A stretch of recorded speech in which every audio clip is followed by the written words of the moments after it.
Hello students. आज हमारे पास कुछ और न्यूमेरिकल हैं जो चैप्टर मोशन से रिलेटेड हैं। और जैसा कि हमने बताया था, आज हम बात करने वाले हैं ग्राफ से रिलेटेड जो न्यूमेरिकल हमारे पास आते हैं इस चैप्टर से, उनके बारे में। तो स्टेटमेंट पढ़ता हूं मैं और उसके बाद हम इसको एक्सप्लेन करेंगे। है क्या? A motor boat starting from rest on a lake accelerate in straight line at a constant rate of 3 meter per second square for 8 second. यहाँ पर आपको इंफॉर्मेशन दी गई है कि कोई एक मोटर बोट है जो एक स्ट्रेट लाइन में चलती है और किनारे से चली है, मतलब इनिशियल वेलोसिटी उसके पास क्या थी? जीरो थी। u की वैल्यू जीरो है। उसके बाद एक्सलेशन की वैल्यू यहाँ पर 3 मीटर पर सेकंड स्क्वायर है। टाइम की वैल्यू यहाँ पर 8 सेकंड है। और उसके बाद हमें बताना है कि बोट ने इस दौरान कितनी ट्रैवलिंग की होगी। मोटर बोट स्टार्ट होती है रेस्ट से, यानी इनिशियल वेलोसिटी जीरो है, u की वैल्यू जीरो है।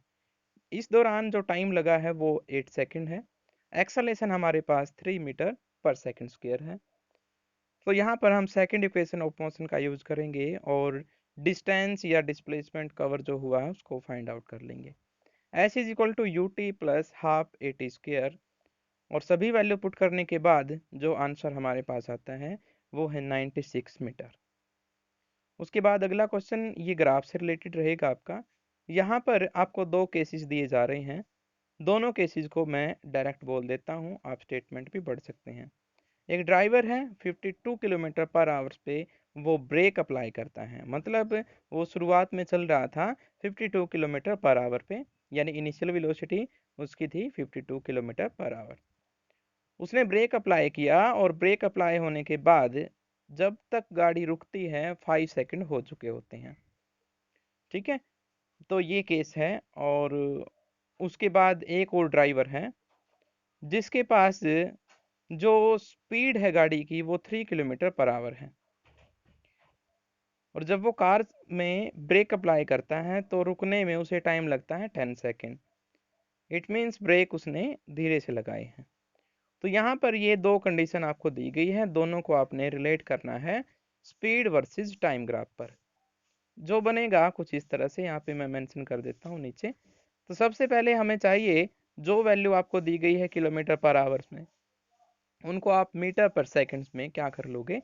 कन्वर्ट कर लोगे। ठीक है, 52 किलोमीटर पर आवर, इसको जब मीटर में चेंज करोगे आप तो ये हो जाता है 40.44 मीटर पर सेकंड। ठीक है, इस दौरान जो टाइम लगा वो 5 सेकंड है। मतलब जो शुरुआत में चला था वो, तो टाइम की वैल्यू क्या थी? जीरो। और उस टाइम पे वेलोसिटी की जो वैल्यू थी वो हमारे पास थी 14.44 मीटर पर सेकंड।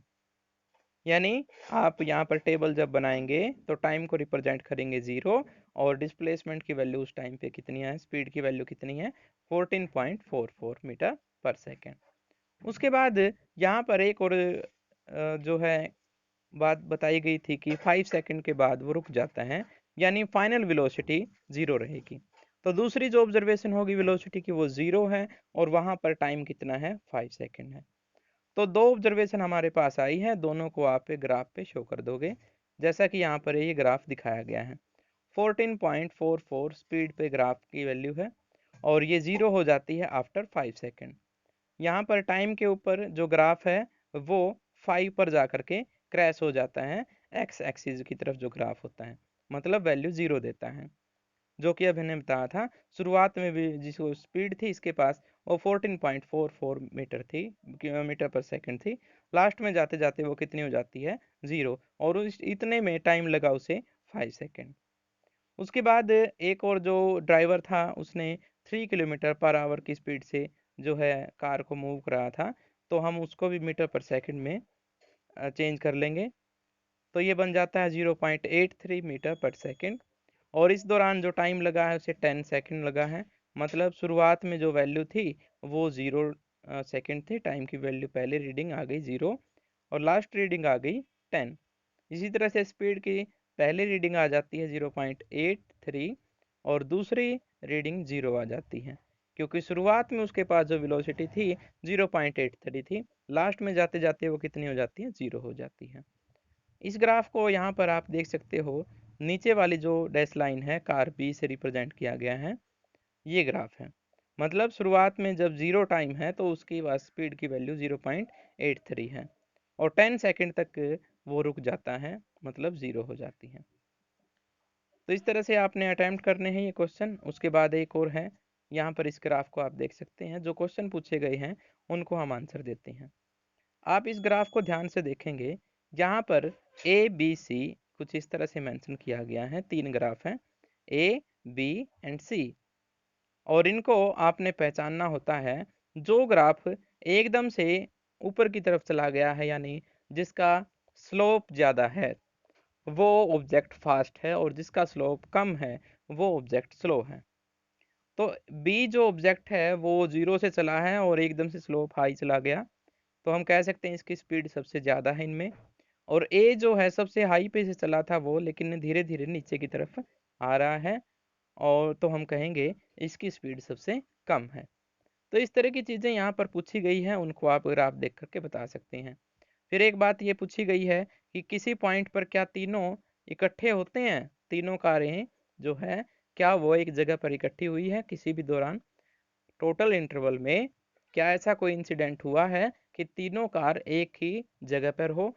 तो कहीं पर भी ये ग्राफ एक दूसरे को कट नहीं कर रहे हैं, तीनों एक साथ नहीं कट कर रहे हैं, कोई दो एक साथ कट कर रहे हैं। इसका मतलब ये हुआ कि ये कारें सिर्फ दो आई हैं एक साथ, तीसरी जो कार थी वो आगे पीछे रही है।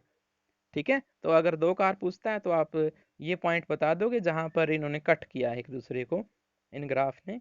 लेकिन अगर ये पूछे कि तीनों कारें कहाँ इकट्ठी हुई थी, तो यहाँ पर ऐसा कोई पॉइंट नहीं है। इस चीज़ को आप ध्यान रखेंगे। तो ये सारी चीज़ें आपने बतानी है इसमें। उसके बाद एक और क्वेश्चन है, a ball is gently dropped from height of 20 metre. यहाँ पर ग्रेविटी का इफेक्ट देखने को हमें मिलेगा, इसको याद रखेंगे। जब भी किसी हाइट की बात होगी, वर्टिकली अपवर्ड या वर्टिकली डाउनवर्ड अगर किसी ऑब्जेक्ट को फेंका जाता है, तो वहां पर ग्रेविटी अपना इफेक्ट दिखाएगी, acceleration due to gravity. Gravitation chapter में आप इसको बहुत डिटेल में पढ़ेंगे, फिलहाल इतना बता देता हूँ। एक्सेलेरेशन एक क्वांटिटी है जो फोर्स से रिलेटेड होती है। स्पीड और वेलोसिटी डिस्टेंस ट्रैवलिंग से रिलेटेड होती है। यानी अगर फोर्स है तो एक्सेलेरेशन भी होगी, लेकिन जो वेलोसिटी का केस है वो डिपेंड करता है डिस्प्लेसमेंट की वैल्यू कितनी है, और स्पीड का जो कॉन्सेप्ट है वो डिपेंड करेगा डिस्टेंस कितना है। यानी यहाँ पर ऑब्जेक्ट को मूव करना नेसेसरी है, तभी हम बता सकते हैं कि एक्चुअल मूवमेंट हुई है या नहीं, डिस्प्लेसमेंट आया है या नहीं। लेकिन एक्सेलेरेशन के लिए ऐसा कोई चीज़ नेसेसरी नहीं होती। हो सकता है किसी ऑब्जेक्ट के ऊपर फोर्स लग रही हो लेकिन वो मूव ना कर रहा हो, तो उस केस में कांस्टेंट एक्सेलेरेशन अज्यूम की जाती है उसकी। ठीक है, तो ये यूनिफॉर्मली इंक्रीज होती है इसकी जो वेलोसिटी है, नीचे की तरफ आएगा तो वेलोसिटी क्या होगी इसकी, इंक्रीज होगी। और ये जो रेट है इसका वो है 10 मीटर पर सेकेंड स्क्वायर। एक्चुअली यहाँ पर एक्सेलेरेशन होना चाहिए था, क्योंकि यहाँ पर ये वेलोसिटी का केस नहीं है, ये नीचे गिराएंगे तो एक्सेलेरेशन की इफेक्ट में ये काम करना है। 10 मीटर पर second square, with what velocity will it strike the ground. ये कहता है कि किस वेलोसिटी के साथ वो नीचे ग्राउंड से स्ट्राइक करेगा और कितने टाइम के बाद ये ग्राउंड से स्ट्राइक करेगा। तो जो वैल्यू आपको दी गई है उन सभी का आप यूज करेंगे और इक्वेशन ऑफ मोशन में यूज कर लेंगे उनका। इनिशियल वेलोसिटी दी गई है ऑब्जेक्ट की, जब वो गिराया जा रहा था तो शुरुआत में उसको हाथ में पकड़ा गया था, मतलब उसके पास इनिशियल कोई वेलोसिटी नहीं थी, वो रेस्ट कंडीशन पे था, तो जीरो कहेंगे, उसकी इनिशियल वेलोसिटी जीरो थी। और उसके बाद हाइट जो है वो 20 मीटर है। हाइट हमारे पास क्या है, 20 मीटर है, और यानी डिस्प्लेसमेंट की वैल्यू 20 मीटर है। क्योंकि हाइट का केस हमने सिर्फ इसलिए लिया क्योंकि वो अपवर्ड डायरेक्शन में, लेकिन मूवमेंट के हिसाब से देखें तो वो नीचे की तरफ आएगा, यानी ट्रैवलिंग हो रही है, डिस्प्लेसमेंट आएगा ये। एक्सेलेरेशन की वैल्यू 10 मीटर पर सेकंड स्क्वायर है। सभी वैल्यूज को आप इक्वेशन नंबर 3 में पुट करेंगे और आप यहाँ से वेलोसिटी की वैल्यू फाइंड कर लेंगे जो फाइनल वेलोसिटी होगी। फाइनल वेलोसिटी की जो वैल्यू आती है 20 मीटर पर सेकंड आती है। अब उसके बाद आप एक्सेलेरेशन फाइंड कर सकते हैं यहाँ से, और एक्सेलेरेशन क्योंकि आपके पास है, क्योंकि ये दी गई है एक्सेलेरेशन आपको, तो उसका यूज करते हुए आप टाइम निकाल सकते हैं यहाँ से।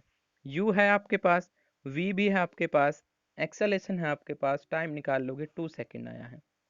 20 मीटर से नीचे गिरने में उसे जो टाइम लगा है 2 सेकेंड लगा है। एक और यहाँ पर एक ग्राफ दिया गया है, स्पीड टाइम ग्राफ। ये एक तरफ स्पीड है और एक तरफ टाइम है। ये पूछता है इसमें कि किस पॉइंट के बाद वो यूनिफॉर्म हो जाता है। तो ये जो 6 के ऊपर है, यानी आफ्टर 6 सेकेंड ये यूनिफॉर्म हो जाता है, स्ट्रेट लाइन आ जाती है। ये भी पूछ सकता है कि 4 सेकेंड तक आप मार्क कीजिए इस ग्राफ को और उसका एरिया निकालिए। बहुत सिंपल है, 4 से वर्टिकली एक लाइन खींचने के ऊपर की तरफ जो इस ग्राफ को कट करती होगी एक पॉइंट के ऊपर, ठीक है। और वहां से ये अप्रोक्सीमेटली राइट एंगल ट्रायंगल बन रहा है। फॉर्मूला यूज करोगे आप, सेडिट कर दोगे पहले जैसे ये किया गया है।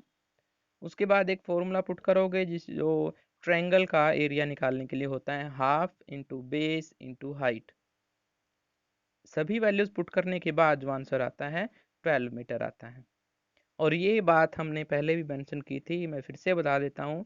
अगर स्पीड और टाइम का एक ग्राफ है और उसमें हमें एरिया अंडर द कर्व निकालने के लिए दिया जाता है, तो वो डिस्प्लेसमेंट होगा, एरिया नहीं, ठीक है। वो जो वैल्यू निकलेगी वो डिस्प्लेसमेंट को रिप्रेजेंट करेगी। तो इस तरह से हमने ये सारी चीज़ें बताई है। और उसके बाद एक और क्वेश्चन है, वो कंडीशन बताइए। An object with a constant acceleration but with zero velocity.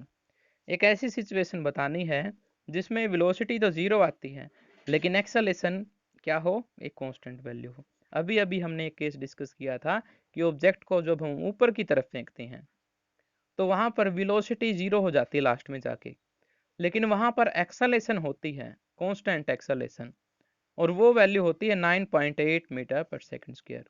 जैसे कि मैंने बताया था, acceleration is the case of applied force, और वेलोसिटी डिपेंड करती है ऑब्जेक्ट चल रहा है या नहीं। अब ऑब्जेक्ट तो रुक गया लेकिन उसके ऊपर फोर्स लग रही है, किसके द्वारा, अर्थ के द्वारा जो नीचे खींच रही है उसको। बी पॉइंट है, an object moving in a certain direction with an acceleration in the perpendicular direction. यहाँ पर एक ऑब्जेक्ट बताना हमने जो किसी डायरेक्शन में जा रहा है किसी एक्सेलेरेशन के साथ, इन द परपेंडिकुलर डायरेक्शन, जिसकी डायरेक्शन कैसी है, परपेंडिकुलर। तो हमें बताना है सर्कुलर ट्रैक पे अगर कोई ऑब्जेक्ट चल रहा है तो उस केस में उसके पास वेलोसिटी होती है, उस केस में उसके पास वेलोसिटी होती है जो बाहर की तरफ जाना चाहती है। यहाँ पर एक फोर्स लगती है जिसे सेंट्रीफ्यूगल फोर्स कहती हैं। एज्यूम कीजिए आपने एक धागा लिया है, उसके सिरे पर पत्थर बांध रखा है। जब आप उसको घुमाते हो तो वो एक बार सर्कुलर मोशन ऐसे ट्रैवल करेगा, लेकिन मान लीजिए आपने उस धागे को छोड़ दिया है तो वो किसी एक स्पेसिफिक डायरेक्शन में चला जाएगा। मतलब जो उसके ऊपर फोर्स लग रही है उसे बाहर की तरफ जाने के लिए वो आ, एक तरह से मोटिव कर रही है उसको, वो फोर्स सेंट्रीफ्यूगल फोर्स होती है। और मैंने फिर से एक बार फिर से रिपीट कर देता हूँ, acceleration is the case of applied force. अगर फोर्स लग रही है तो वहां पर एक्सेलेरेशन जरूर होगी। तो ये केसेस थे। उसके बाद इस चैप्टर के छोटे क्वेश्चन आ जाते हैं। एक और क्वेश्चन है, इसको और अटेम्प्ट कर लेते हैं हम। आर्टिफिशियल सैटेलाइट है जो सर्कुलर ट्रैवल करता है अर्थ के चारों तरफ। उसका रेडियस हमारे पास है 42250 किलोमीटर, और इस दौरान जो टाइम लगा है वो 24 आवर्स है। तो आपने बताना है कि स्पीड क्या होगी उसकी। सिंपल है, पेरीमीटर निकालोगे, जो भी आपका पेरीमीटर होगा उसको टाइम से डिवाइड कर दोगे। पेरीमीटर रेडियस है हमारे पास, रेडियस दे रखा है, उसको किस में चेंज कर लोगे आप, मीटर में चेंज करना चाहो आपकी मर्जी है, किलोमीटर में चेंज करना चाहो या मीटर में चेंज करना चाहो, किलोमीटर में रखना चाहो वो आपकी मर्जी है, क्योंकि 24 आवर्स दिया गया है। यूनिट चेंज करने की यहाँ पर ज़रूरत नहीं है। आप करना चाहते हैं तो कर लीजिए, यहाँ पर 24 आवर्स को आपने चेंज करना पड़ेगा सेकेंड्स में। तो ये डिवाइड कर देंगे आप 2 πr डिवाइड बाई टी, ठीक है। जितना ट्रैवलिंग की है उसने पेरीमीटर पे ट्रैवलिंग की होगी सर्कुलरली, 2 πr पेरीमीटर आता है, उसको टाइम से आप क्या कर दोगे, डिवाइड कर दोगे। आंसर आ जाता है हमारे पास 3.07 किलोमीटर पर सेकेंड।